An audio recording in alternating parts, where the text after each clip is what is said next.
નમસ્કાર વિદ્યાર્થી મિત્રો, હું શૈલેષ દલસાણિયા નિરંજન સ્કૂલમાં આપનું હાર્દિક સ્વાગત કરું છું. આજે આપણે સ્ટાન્ડર્ડ 10થમાં ઇંગ્લિશ ટેક્સ્ટ બુકમાં યુનિટ 5 પ્લેઇંગ વિથ ફાયર આગળ જોવાના છીએ. આપણે લાસ્ટ લેક્ચરમાં મેં તમને તેનું ઇન્ટ્રોડક્શન અને અમુક માહિતી આપેલી હતી. આજે આપણે આગળ પેરેગ્રાફ જોશું. આપણે ચોથો પેરેગ્રાફ પહોંચેલા છીએ. ઓકે, તો લેટ્સ સ્ટાર્ટ. ભાષાંતરમાં ખાસ ધ્યાન રાખજો જેથી કરીને પ્રોબ્લેમ્સ ન થાય. However, the Chinese are generally considered the pioneer of pyrotechnics. However નો મિનિંગ થાય આ ઉપરાંત. The Chinese are એટલે કે ચાઇનીઝ લોકો are generally considered કરવું એટલે માનવું અથવા ગણવું. ધ પાયોનિયર એટલે સંશોધકો. પાયોનિયર્સનો મિનિંગ શું થાય? સંશોધકો ઓફ પાયરોટેકનિક્સ. આ ઉપરાંત ચાઇનીઝ લોકોને પાયરોટેકનિક્સના સંશોધકો ગણવામાં આવે છે. એટલે ટૂંકમાં એવું છે કે એ લોકોએ આ પાયરોટેકનિક્સની શોધ કરી હતી. ટૂંકમાં બ્લેક પાવડરની શોધ કરી હતી. They are said, તેઓ કહે છે, to have developed black powder more than 1000 years ago, કે તેઓ કહે છે કે બ્લેક પાવડરની શોધ 1000 વર્ષ પહેલા થઈ હતી. 1000 years ago એટલે શું થાય? 1000 વર્ષ પહેલા. It took at least 200 years for the knowledge to spread to the west. Spread કરવું એટલે ફેલાવવું. વેસ્ટ એટલે પશ્ચિમ. કે પશ્ચિમમાં આ જ્ઞાન, નોલેજ એટલે શું થાય? જ્ઞાન. કે પશ્ચિમમાં આ જ્ઞાનને ફેલાતા 200 વર્ષ લાગ્યા. ઓછામાં ઓછા 200 વર્ષ લાગ્યા હતા. એટલે આ નોલેજ છે ક્યાં ગયું? વેસ્ટમાં, પશ્ચિમ એટલે યુરોપીય કન્ટ્રી. યુરોપ કન્ટ્રીમાં છે બ્લેક પાવડરનું નોલેજ છે ગયું. એટલે એ લોકોએ પણ બ્લેક પાવડરની શોધ કરી. And it was only in 1242. એટલે માત્ર 1242માં ધેટ એન ઇંગ્લિશ મોંક. આ ઇંગ્લિશ મોંક એટલે શું થાય? ઇંગ્લિશ સાધુ, જે સંત, આપણે જેમ સાધુ સંત હોય એમ ત્યાં પણ મોંક, એ લોકો મોંક કે, બરાબર. એટલે કે ઇંગ્લિશ સાધુ, એટલે કે 1242માં એક ઇંગ્લિશ સાધુએ રોજર બેકન, એનું નામ શું હતું? Roger bacon. રિવીલ કરવું એટલે પુનરાવર્તિત કરવું. The formula for black powder.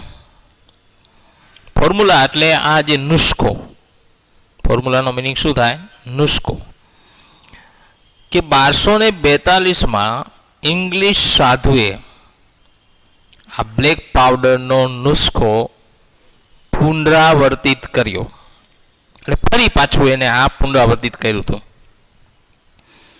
He considered it such a dangerous substance. Consider કરવું એટલે માનવું, ગણવું. ડેન્જરસ એટલે ખતરનાક. સબસ્ટેન્સ એટલે પદાર્થ. તે આને ખૂબ જ ભયંકર અથવા ખતરનાક પદાર્થ ગણતા હતા. That he wrote of it in code languages. That he wrote of it a code language. Code language એટલે સાંકેતિક ભાષા. તેથી તેને સાંકેતિક ભાષામાં લખ્યું હતું. એટલે મીન્સ કે કોઈને ખબર ન પડે. નહીં તો જો આ ફેલાઈ જાય ને તો બધા આ બ્લેક પાવડર બનાવવા માંડે. બ્લેક પાવડર બનાવવા માંડે એટલે એના મિનિંગ કે શસ્ત્રોનું નિર્માણ થાય. શસ્ત્રોનું નિર્માણ થાય એટલે તમને ખ્યાલ જ છે કે દુનિયામાં છે એ શસ્ત્રો જેમ વધશે એમ પરિસ્થિતિ બહુ જ ભયંકર બને. એટલા માટે છે અહીંયા જે મોંક છે એટલે કે રોજર બેકન છે એ પોતે આ જે ભાષા, જે કોડ લેંગ્વેજ, સાંકેતિક ભાષામાં તેને લખ્યું. હવે આ પેરેગ્રાફ ઉપરથી પ્રશ્ન છે. પહેલો પ્રશ્ન છે, who are said to be pioneers of pyrotechnics. પાયરોટેકનિક્સના સંશોધકો કોને ગણવામાં આવે છે? તો Chinese are said to be the pioneers of pyrotechnics. કે ચાઇનીઝ લોકો એવું કહે છે કે તેઓ પાયરોટેકનિક્સના સંશોધકો છે અથવા સ્થાપકો છે. એના પછીનો પ્રશ્ન છે, હુ ડેવલપ બ્લેક પાવડર વેન. કોને બ્લેક પાવડરની શોધ કરી, ક્યારે? તો જવાબ છે the Chinese develop black powder. Chinese લોકોએ બ્લેક પાવડરની શોધ કરી મોર ધેન 1000 years અગો, એટલે કે 1000 વર્ષ પહેલા. Who reveal the formula for black powder when. કોણે બ્લેક પાવડરનો નુસ્ખો છે પુનરાવર્તિત કર્યો, ક્યારે? તો જવાબ છે Roger Bacon, an English monk. કે ઇંગ્લિશ સાધુ રોજર બેકને reveal the formula for the black powder in 1242. એટલે કે ઇંગ્લિશ સાધુ રોજર બેકને 1242માં બ્લેક પાવડરનો ફોર્મ્યુલા પુનરાવર્તિત કર્યો હતો. ત્યાર પછીનો પ્રશ્ન છે, why did Roger Bacon write about a black powder in a code language. કે શા માટે રોજર બેકને છે બ્લેક પાવડર છે એને સાંકેતિક ભાષામાં લખ્યું હતું? તો કે Roger Bacon wrote about black powder in a code language. કે રોજર બેકને સાંકેતિક ભાષામાં બ્લેક પાવડર લખ્યું હતું બીકોઝ, કારણ કે he consider it a very dangerous substance. કારણ કે તેઓ તે ખૂબ જ ખતરનાક અથવા ભયંકર પદાર્થ માનતા હતા. એના પછીનો પ્રશ્ન પાંચમો છે, what was the Roger bacon opinion about black powder. કે બ્લેક પાવડર વિશેના રોજર બેકનના શું મંતવ્ય હતું? તો કે according to Roger bacon black powder was a very dangerous substance. કે બ્લેક પાવડર છે ખૂબ જ ખતરનાક પદાર્થ છે, આ એનું માનવું છે. એટલે તેને જો કોડ લેંગ્વેજમાં લખ્યું હતું. ત્યાર પછીનો પેરેગ્રાફ છે, તો basic formula of the black powder. કે બ્લેક પાવડરના બેઝિક ફોર્મ્યુલા એટલે પાયાના નુસ્ખામાં, કે બ્લેક પાવડરના પાયાના નુસ્ખામાં ઓર ગન પાવડર. જો આને ગન પાવડર પણ કહેવાય, એવું નથી. અને બ્લેક પાવડર કહી શકાય, આને ગન પાવડર પણ કહેવાય. બે તમને શોર્ટ નોટ પૂછાય તો કદાચ હેડિંગ તરીકે બ્લેક પાવડરે હોય અને અથવા ગન પાવડરે હોય. અને જે આ શોર્ટ નોટ છે એ ખાસ અગત્યની છે. આ જે પેરેગ્રાફ છે એક પ્રકારની શોર્ટ નોટ જ છે, બરાબર, પરીક્ષામાં પૂછાય તેવી છે. આપણે કેમ આગળ છે પાયરોટેકનિકની શોર્ટ નોટ છે એ પૂછાય એમ હતી, એમાં બ્લેક પાવડરની શોર્ટ નોટ પણ પૂછાય એમ છે. કે the basic formula of black powder. કે બ્લેક પાવડરના પાયાના નુસ્ખામાં ઓર ગન પાવડર અથવા તો gunpowder has remain unchanged. Unchanged એટલે કોઈ પણ ફેરફાર નથી થયો ફોર અ સેન્ચુરીઝ, એટલે કે સદીઓથી. કે બ્લેક પાવડર અથવા ગન પાવડરના પાયાના સિદ્ધાંતોમાં સદીઓથી કોઈ ફેરફાર થયો નથી. ટૂંકમાં હજુ એ જે ફોર્મ્યુલા છે એ જ ફોર્મ્યુલા હજુ સુધી ચાલી આવે છે. It is a blend of potassium. Blend એટલે મિશ્રણ. બ્લેન્ડનો મિનિંગ શું થાય? મિશ્રણ. It is a blend of potassium nitrate, charcoal and sulphur in ratio of 75 જેમ 15 જેમ 10 બાય વેટ. કે તેમાં પોટેશિયમ નાઇટ્રેટ, ચારકોલ અને સલ્ફરના વજનનું પ્રમાણ 75 જેમ 15 જેમ 10નું છે. એટલે એનો મિનિંગ એમ થાય કે 75% એમાં પોટેશિયમ નાઇટ્રેટ છે, 15% ચારકોલ છે અને 10% છે સલ્ફર છે. આ ત્રણેયનું મિશ્રણ થાય એટલે બ્લેક પાવડર બને. આ એક રાસાયણિક બાબત છે, બરાબર. It is almost a perfect combination. Combination એટલે મિશ્રણ. કે તે એક ચોક્કસ મિશ્રણ છે. As it is and no further improvements. Improvements એટલે સુધારો. જેથી તેમાં કોઈ આગળ સુધારો નથી ઓર અલ્ટરનેશન અથવા વિકલ્પ નીડ ટુ બી મેડ, જેથી તેમાં કોઈ પણ આગળ સુધારો નથી અથવા તો તેમાં કોઈ વિકલ્પની જરૂરિયાત રહી નથી. અલ્ટરનેશનનો મિનિંગ શું થાય? વિકલ્પ. Need to be made. Experts say that, નિષ્ણાંતો એવું કહે છે કે this might be the only chemical product, કે આ એવી એક રાસાયણિક ઉત્પાદન છે still using the same age old proportion and manufacturing techniques. Proportion એટલે એમાં એનું પ્રમાણ, બરાબર. એન્ડ મેન્યુફેક્ચરિંગ એટલે ઉત્પાદન, ટેકનિક્સ એટલે પદ્ધતિ. કે આ એવી એક રાસાયણિક ઉત્પાદન છે જેમાં વર્ષોથી એક જ પ્રકારનું મિશ્રણ અથવા તો પદાર્થો અને ઉત્પાદનની પદ્ધતિ રહી છે. મીન્સ કે જ્યારથી શરૂ થયું ત્યારથી આજ સુધી એમાં મેન્યુફેક્ચરિંગમાં કે એના પ્રપોર્શનમાં કોઈ જાતનો ફેરફાર થયો નથી. ઓકે, એના ઉપરથી પ્રશ્નો જોઈએ છીએ આપણે. ક્વેશ્ચન નંબર 1 છે, બ્લેન્ક્સ આપેલી છે પહેલાં તો. Has remain unchanged for centuries. અહીંયા તમારે ખાલી જગ્યામાં છે નામ લખવાનું છે. તો કે the basic formula of black powder, એટલે કે બ્લેક પાવડરના પાયાના નુસ્ખામાં વાક્ય પૂર્ણ કરવાનું છે. The basic formula of black powder has remain unchanged for sanctuaries.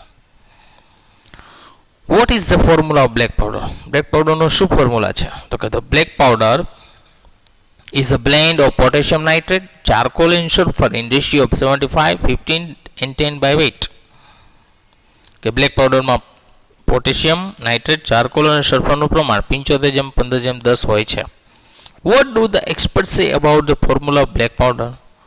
કે બ્લેક પાવડરના ફોર્મ્યુલા વિશે નિષ્ણાંતો શું કહે છે? તો કે expert says that black powder might be only chemical product, કે બ્લેક પાવડર એક એવી રાસાયણિક ઉત્પાદન છે still using the same age or proportion and manufacturing techniques, કે જેમાં એક જ પ્રકારના પદાર્થો અને ઉત્પાદનની પદ્ધતિ રહી છે. ત્યાર પછી છઠ્ઠો પેરેગ્રાફ છે. હાવેવર, આ ઉપરાંત with the development of modern chemistry, modern એટલે આધુનિક, કેમિસ્ટ્રી એટલે રસાયણ, કે આ ઉપરાંત આધુનિક રસાયણનો વિકાસ થયો, વિકાસની સાથે light and colour effects have become common in fireworks, કે પ્રકાશ અને રંગોની અસરો છે. ઇફેક્ટ્સ એટલે શું થાય? અસરો.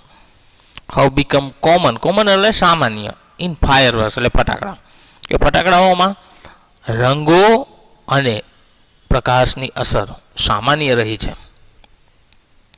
ઇન ધ લાસ્ટ સેન્ચુરી, ગઈ સદીમાં, the discover of aluminium, magnesium and titanium, discover એટલે શોધ થઈ, કે ગઈ સદીમાં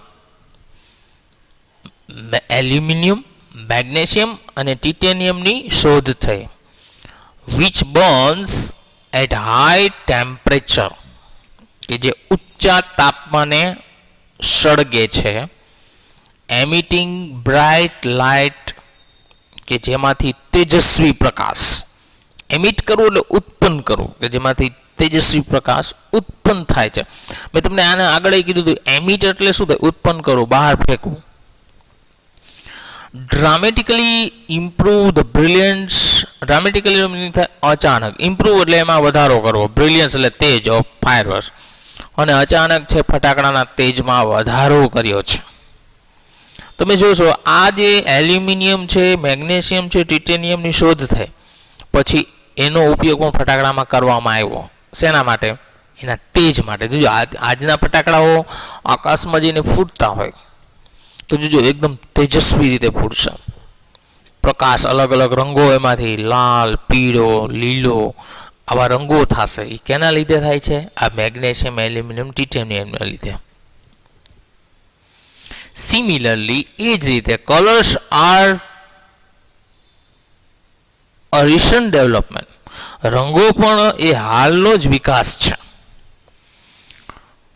the principal colours emitter emitters in pyrotechnics were identified after decades of research. Principal એટલે કે પાયાના રંગો, એમિટર્સ કે પાયા જે ઉત્પન્ન થતા પાયાના રંગો ઇન પાયરોટેકનિક્સ છે. પાયરોટેકનિક્સમાં ઉત્પન્ન થતા પાયાના રંગો વેર આઈડેન્ટિફાઈ કરવું એટલે ઓળખવું આફ્ટર ડિકેડ્સ એટલે દાયકાઓ ઓફ રિસર્ચ એટલે સંશોધન કે દાયકાના સંશોધનથી પાયરોટેકનિક્સના પાયાના ઉત્પન્ન થતા રંગોને ઓળખવામાં આવ્યા છે. These colors are formed in one or two ways. આ રંગોને એક અથવા બે રીતે રચવામાં અથવા એને એક અથવા બે રીતે એને વિભાજિત કરવામાં આવે છે. લ્યુમિનિસેન્સ એન્ડ ઇન્કેડેસન્સ. જો આ બે પ્રકારના રંગો છે, લ્યુમિનિસેન્સ એન્ડ ઇન્કેડેસન્સ. ઓકે, હવે આના ઉપરથી પ્રશ્નો જોઈએ છે. પહેલો પ્રશ્ન છે, vote is the result of the development of modern chemistry? આધુનિક રસાયણના વિકાસનું પરિણામ શું આવ્યું છે? તો કે as a result the development of the modern chemistry, કે આધુનિક રસાયણના વિકાસથી પરિણામ આવ્યું કે light and colour effects have become common in firework, કે રંગો અને પ્રકાશની અસરો છે એ ફટાકડામાં સામાન્ય રહી. એમ. બીજો પ્રશ્ન, what has improve the brilliance of firework, કે ફટાકડાના તેજમાં શું સુધારો થયો છે? તો કે ધ ડિસ્કવર ઓફ એલ્યુમિનિયમ, એટલે કે એલ્યુમિનિયમની શોધ થતાં magnesium and titanium which burn as high temperature, કે જે ઊંચા તાપમાને સળગે છે, emitting bright light has improved, તેમાંથી તેજસ્વી પ્રકાશ ઉત્પન્ન થાય છે, ધ બ્રિલિયન્સ ઓફ ફાયરવર્ક, અને ફટાકડાના બ્રિલિયન્સ એટલે તેજ ઓફ ફાયરવર્ક એટલે કે ફટાકડા.